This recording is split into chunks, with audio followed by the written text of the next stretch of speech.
अस्सलाम वालेकुम, welcome to जिफेक Shahid. मैं आपका teacher Shahid graphics. Corel Draw beginner series की क्लास 5th है। इसमें आज मैंने आपको क्या पढ़ाना है, क्राफ्ट टूल और नेफ टूल। ये दोनों टूल्स जो हैं डिफरेंट हैं। इनका एक जो क्राप है वो आपके पर्टिकुलर एरिया या ऑब्जेक्ट को क्राप करता है, और जो नेफ टूल है वो आपके किसी भी ऑब्जेक्ट या टेक्स्ट को कटिंग करता है। तो चलें कंप्यूटर की स्क्रीन पे कुछ इस तरह इसकी वर्किंग करके समझते हैं।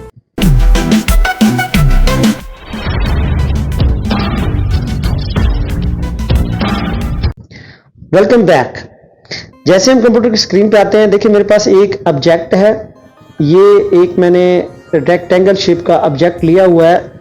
आप अपनी मर्जी से जो भी शेप ले सकते हैं, उन पे आप अपना क्राफ्ट टूल या नेफ टूल इजीली यूज कर सकते हैं। देखिए यहाँ पे साथ ही आपको पहले पिछली जो हमने क्लास देखी है पिक टूल और सारी क्लास के जो हमारी बैकअप क्लास गुजरी हैं, वो भी आप प्लीज अच्छे से देख लीजिएगा। तो इस क्राफ्ट टूल को भी आपने अच्छे से समझना है, ताकि ये भी आपके रोजमर्रा के ग्राफिक्स डिजाइन में यूज होता रहता है। तो देखिए ये क्राफ्ट टूल मेरे पास है। तो यहाँ पे मैं देखिए इसकी सिलेक्शन बनाता हूँ। अब जितनी मैं इसकी सिलेक्शन बनाऊंगा उतने की ये वर्क करेगा। मिसाल ले लें, आपके पास कोई भी शेप है, कोई भी ऑब्जेक्ट है, आप उसको बिल्कुल इजी क्रॉप कर सकते हैं। कोई इतनी बड़ी रॉकेट साइंस नहीं है। जस्ट ये क्रॉप का ऑप्शन क्रॉप के ऑब्जेक्ट को क्रॉप ही करता है। तो देखिए मैंने यहाँ पे जितना एरिया क्रॉप किया है, तो ये आप अपनी मर्जी से इसको बढ़ा भी सकते हैं और कम भी कर सकते हैं। देखिए यहाँ से, और लैंडस्केप में आप लेके जाना चाहते हैं तो देखिए लैंडस्केप में भी इस ऑब्जेक्ट को क्रॉप कर सकते हैं, या इसको यहां से भी पकड़ के माउस की मदद से तो इस तरह क्रॉपिंग कर सकते हैं। दूसरी एक मजेदार सी चीज है, आप इसको रोटेट करके भी कर सकते हैं। रोटेट तब ये होगा जब आपने क्रॉप कर लिया और क्लिक किया, तो देखिए आपको साथ ही उसके हैंडल्स जो होते हैं वो कर्व के हैंडल मिल गए हैं कि आप इसको अपनी मर्जी के साथ चाहें तो देखिए ये रोटेट कर सकते हैं। कितनी मजेदार सी चीज है ये। आप इस तरह से घुमा फिरा के भी इसको रोटेट कर लेंगे। मैं आपका टाइम वेस्ट नहीं करूंगा।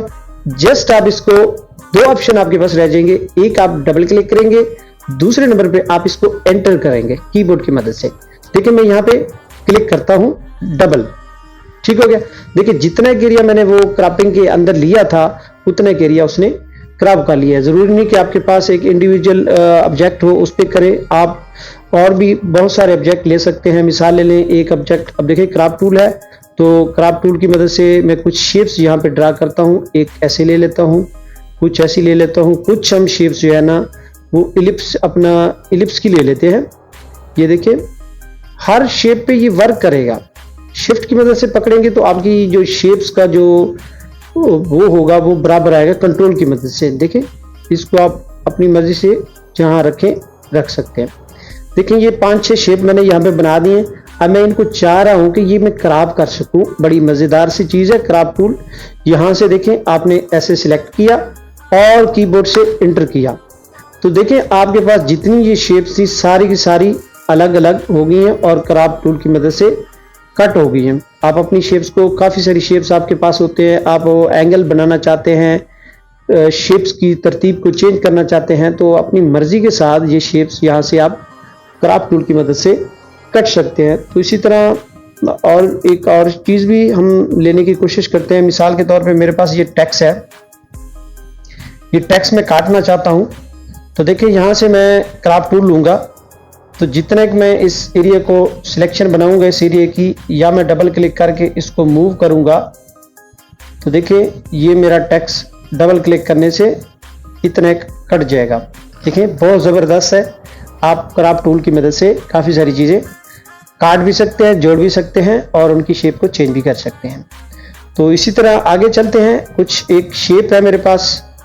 अब इस शेप पर मैं कुछ करना चाहता हूं कि क्या ये भी क्रॉप हो सकती है।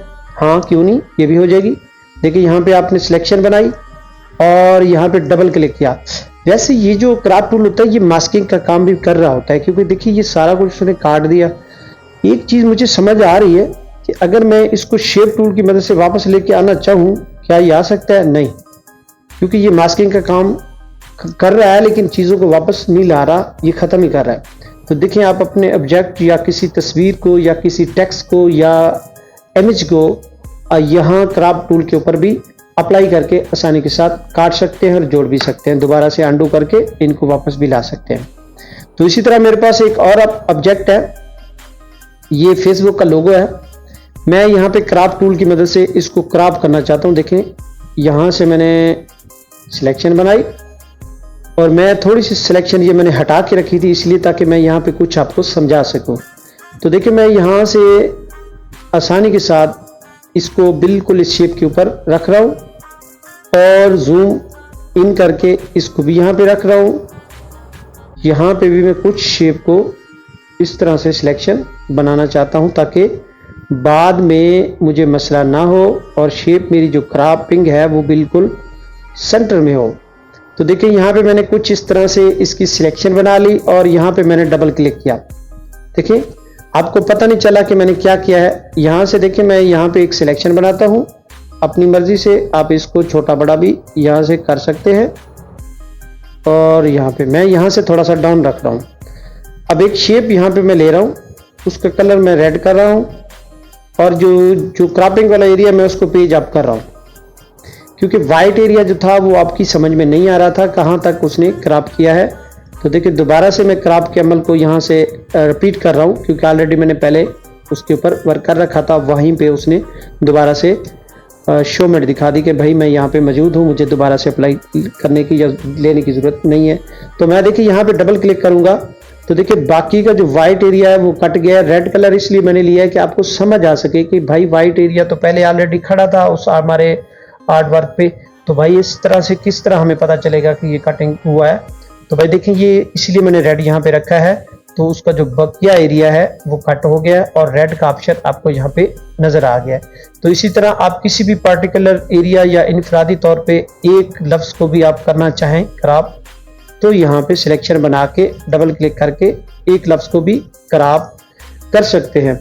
तो किसी किस्म का कोई मसला या परेशानी आपको यहाँ पे नहीं आने वाली। तो मिसाल ले लें, मैं एक और मिसाल दे देता हूँ आपको। एक शेप मैंने यहाँ पे ड्रा किया और एक यहाँ से राइट क्लिक करके मैंने कॉपी ली, फिर यहाँ पे एक मैंने कॉपी ली, या इसको आप कंट्रोल आर करते जाएं तो रिपीटिंग के अमल को ये कंट्रोल आर जो होता है वो रिपीट करता रहता है कि आपकी कॉपी दोबारा दोबारा बना रहा होता है। तो देखिए ये एक शेप मैंने यहाँ पे लिया और इसको मैंने डबल क्लिक करके यहाँ से रोटेट किया कंट्रोल की मदद से 45 डिग्री पे। तो इसकी देखें इसको मैं यहाँ से रोटेट करता हूँ और इसकी मैं यहाँ पे एक और कॉपी लेता हूँ। कॉपी कैसे लेते हैं, आप जो कॉपी लेंगे वो आपने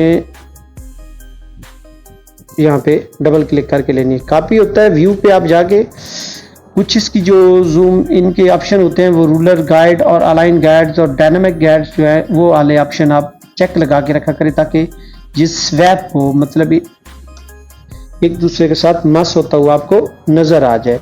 तो मैं एक और कॉपी यहाँ पे ले रहा हूँ, देखें आपको स्नैप करता हुआ नजर आएगा। देखें तो मैंने कुछ इस तरह का एक ऑब्जेक्ट बनाया और यहाँ पे क्राफ्ट टूल पे आके मैंने इसकी शेप को कुछ इस तरीके से क्राप करना चाहा। देखें यहाँ से जब आपने क्राप का टूल ले लिया उसके बाद आप जस्ट उसको इंटर ही कर सकते हैं, उसमें तब्दीली या वगैरह अपनी मर्जी से वो करना चाहें कर सकते हैं। तो देखिए मैंने यहाँ पे इंटर किया तो कुछ इस तरह से हमारे पास ये क्राफ्ट टूल के डिफरेंट जो एंगल थे वो क्राफ्ट टूल ने हमें लहदा करके दे दिए।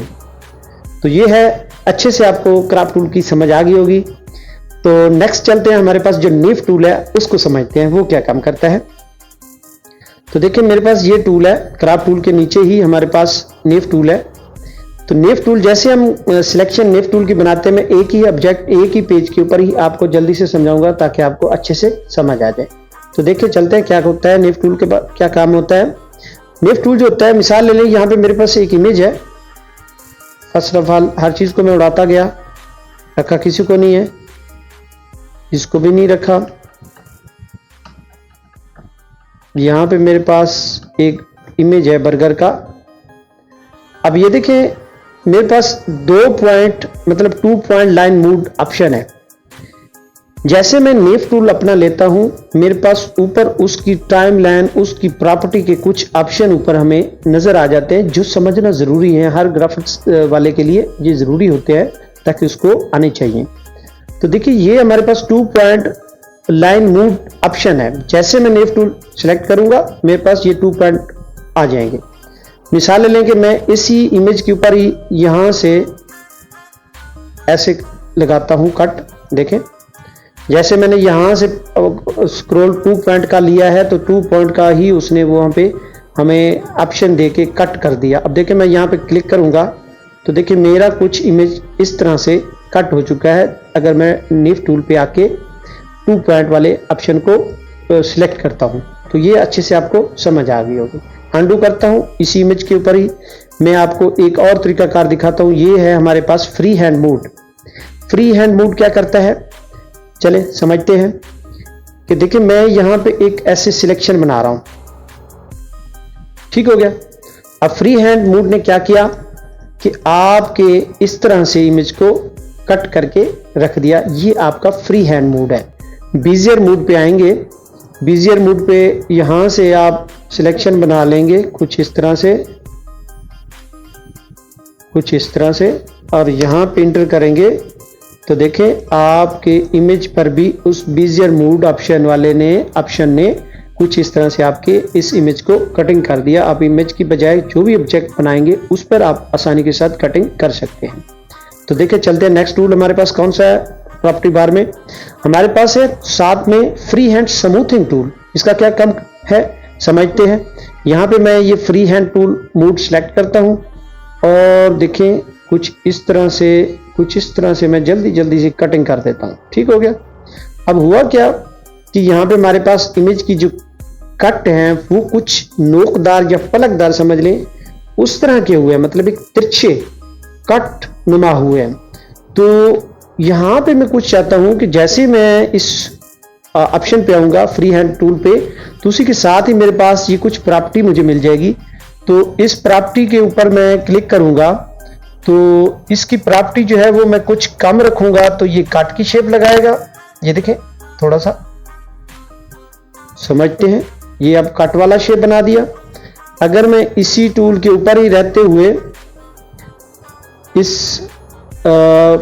फ्री हैंड टूल के साथ ही अगर इसकी मैं स्मूथिंग जो है वो बढ़ा दूं, फर्क 89 पे रख लेता हूं, तो ये क्या करेगा। अब ये जो कट लगाए हैं इसने कुछ राउंड से कट लगाए हैं। देखें ये कट जो है हमारे पास कुछ इस तरह से आए हैं क्योंकि मैंने इसकी जो स्मूथिंग है वो मैंने 89 पे रख दी थी, इसलिए वो कट को भी वो स्मूथली करके हमें समझा रहा है। तो उसी के साथ हमारे पास ये है to cut auto close on cut. तो ये क्या करता है भाई, इसको भी समझते हैं इस इमेज के ऊपर ही। देखिए मैं जैसे इसको सिलेक्ट करूंगा ये तब तक एक्टिव होगा। ये मिसाल ले लें, इसको हम किसी और इमेज पे समझने की कोशिश करते हैं और ऑब्जेक्ट पे समझने की कोशिश करते हैं। यहाँ पे मैंने इसका रेड कलर ले लिया और आउट पॉइंट जो है 10 मैंने आउटलाइन रख ली, या 80 रख ले, 40 80 जो मर्जी आपका दिल करता है रख ले। मैं इस ऑब्जेक्ट की सिलेक्शन बना के इसकी जो आउटलाइन है वो मैं 80 पे रख लेता हूँ। अब देखिए जरा समझिएगा कि यहाँ पे जैसे मैं नीव टूल पे आता हूँ, हमारे पास ये टू कट वाला ऑप्शन जो है वो एक्टिव होना चाहिए। उसी के साथ साथ आप इसको एक्टिव करेंगे, इसको अनएक्टिव रखेंगे। इस 2 पॉइंट के ऑप्शन के साथ ही आप इस कीप आउटलाइन को भी पहले मैं करता हूं ऑटोमेटिक पे और इसको भी नन पे रखता हूं। अब देखिए इस 2 कट वाले पे मैंने ये किया कि यहां से मैंने कट दिया। अब इस कट ने क्या किया कि आपके इस इमेज को, ऑब्जेक्ट को कुछ इस तरह से कट दिया कि आपका आउटलाइन भी साथ कट हो गया और ऑब्जेक्ट भी आपका कट हो गया। अब इसी पे थोड़ा डिफरेंट समझते हैं कि देखिए मैंने ऑप्शन ये लिया हुआ है 2 कट वाला। देखिए ये कुछ इस तरह से, इसी ऑप्शन को आप सिलेक्ट करेंगे, इस ऑप्शन की सिलेक्शन बनाएंगे, नॉन करेंगे और यहाँ पे ऑटोमेटिक। मजेदार सी चीज है जो ऑटोमेटिक है और नीचे आपका कीप आउटलाइन है, ये सेम दोनों एक ही तरह कवर कर रहे होते हैं। जब मैंने यहाँ पे देखें, यहाँ पे जैसे कट दिया मैंने तो इस ऑटोमेटिक वाले ऑप्शन से भी आपका दोनों के जो ऑब्जेक्ट अलग अलग हुए हैं तो वो दोनों को उसने कट भी दे दिया और साथ साथ उसकी आउटलाइन भी दे दी। तो ये ऑटोमेटिक जो कट है ये इस तरह से करता है। अगर दोबारा से मैं अगर आपको समझाऊं कीप आउटलाइन पे ऐसे कट दूं तो देखिए उसने दोबारा से वो कीप आउटलाइन के जरिए से हमें दोनों ऑब्जेक्ट पर अलग अलग भी कर दिया और आउटलाइन भी उसने दे दी है। तो ये जैसे हम नाइफ टूल पे आते हैं, ऑलरेडी जितने ये टूल हमने समझे हैं ये सारे हम नन पे चल रहे थे। अब हम चलते हैं गैप पे। अब गैप क्या करेगा कि गैप पे मैं कन्वर्ट टू ऑब्जेक्ट रख लेता हूं। अब ये क्या करेगा, कुछ इस तरह से उसने कट दे दिया। दोबारा से आते हैं, हम आते हैं ओवरलैप पे। ओवरलैप क्या करता है, हमारे पास इस ऑब्जेक्ट पे इस कोरल एडवांस में हमारे पास वो लैपिंग वाला सिस्टम नहीं है, ओल्ड कोरल में है। वो ओवरलैप ये करता है कि यहाँ पे जैसे कट हुआ कुछ इस तरह से ओवरलैप कर जाता है। यहाँ पे देखें अब ये ऊपर ओवरलैप है। मैं थोड़ा सा इस तरह समझाता हूँ, देखें आपको ओवरलैप का पता ये चलेगा कि पिछले जो कोरल ड्रा थे, जो हमारे ये लेटेस्ट कोरल है, इसमें इन्होंने पता नहीं हटा दिया, ये इसकी प्रॉपर्टी में नहीं शो हो रहा। तो मेरे पास यही है कि ओवरलैप का ऑप्शन मैं समझा रहा हूँ कि ओवरलैप जो है आपके पास कुछ इस तरह से होगा कि एक इमेज की जो ऑब्जेक्ट की जो कटिंग होगी वो नीचे रखेगा, एक ऊपर रखेगा, उसको वो ओवरलैप कर देगा। तो यहाँ ओवरलैप का ऑप्शन कुछ अलग से तरीके से आपको नजर आ रहा है। तो देखिए नीफ टूल के साथ ही आपको ओवरलैप भी समझ आ गया। और गैप क्या होता है कि ये गैप है, आपने कट किया, कट के साथ ही आपको उसका गैप मिल जाता है इस तरह से। वो गैप वाला ऑप्शन भी इसी में नहीं ऐड किया उन्होंने, बट उसकी ज़रूरत नहीं होगी इसलिए उन्होंने इसमें ऐड नहीं किया। तो मैं फिर नीफ टूल पे आता हूँ, तो हमारे पास आता है कन्वर्ट टू ऑब्जेक्ट। ये दोनों मैंने आपको समझा दिए, ऑटोमेटिक और कीप। कन्वर्ट टू ऑब्जेक्ट ये है, ये काट दिया और यहाँ पे कुछ इस तरह से कट आ गया। अगर मैं इसी ऑप्शन को कीप आउटलाइन कर दूं तो ये आउटलाइन दे देगा। ठीक हो गया, ये चीज़ आपको दोनों समझ आ गई। आगे आपके पास नेक्स्ट छोटा सा ऑप्शन है, वो वाला ऑप्शन जो है बाइंडिंग बुक्स। अब ये क्या करेगा कि मैंने यहाँ पे इसको बाइंडिंग बॉक्स को मैंने अनचेक लगाया हुआ है। यहाँ मैं जैसे कट लगाऊंगा तो देखिए हमारे पास अलग अलग बाइंडिंग बुक्स बन गए हैं। ये बाइंडिंग बुक्स हमारे पास मौजूद है। अगर मैं इसी कट को लगाते हुए, देखिए मैं अंडू करता हूँ, इसी कट को लगाते हुए यहाँ पे मैं अगर बाइंडिंग बॉक्स पे एक बार चेक लगा दूँ, अगर फिर मैं कट लगाता हूँ, देखिए उसने कट तो कर दिया, बट इशू ये हुआ कि हमारे पास अब बाइंडिंग बॉक्स नहीं है। जब तक हम इस सिलेक्शन पे वापस नहीं जाएंगे उस वक्त हमारे पास बाइंडिंग बॉक्स मौजूद नहीं होंगे या हमारे पास नहीं आ सकेंगे। देखिए कट लगाया और वहाँ पे बाइंडिंग बॉक्स हमारे पास गैप है, क्योंकि हमने जो बाइंडिंग बॉक्स के ऊपर चेक लगाया है वो इसलिए हमारे पास यहाँ पे 4 बाइंडिंग बॉक्स ऑप्शन नहीं शो हो रहे। तो दोनों टूल आपको बहुत अच्छे से समझ आए गए होंगे। तो नेक्स्ट क्लास को भी इंशाल्लाह हम बहुत जल्द लेके आएंगे। तो ये थोड़ी सी क्लास हमारी लेट हुई थी, कुछ मसरूफियात की वजह से, वर्किंग की वजह से टाइम नहीं मिल पाया जो मैं आपको क्लास दे सकता। तो प्लीज़ अगर आपको ये मेरी क्लास पसंद आई होगी तो आप लाइक करें, सब्सक्राइब करें और शेयर करें दोस्तों के साथ, तो किसी का काम हो जाए। किसी को ग्राफिक्स नहीं आती तो वो भी मेरी क्लास को देख के आसानी के साथ सीख सकते हैं। Thank you, take care, good bye.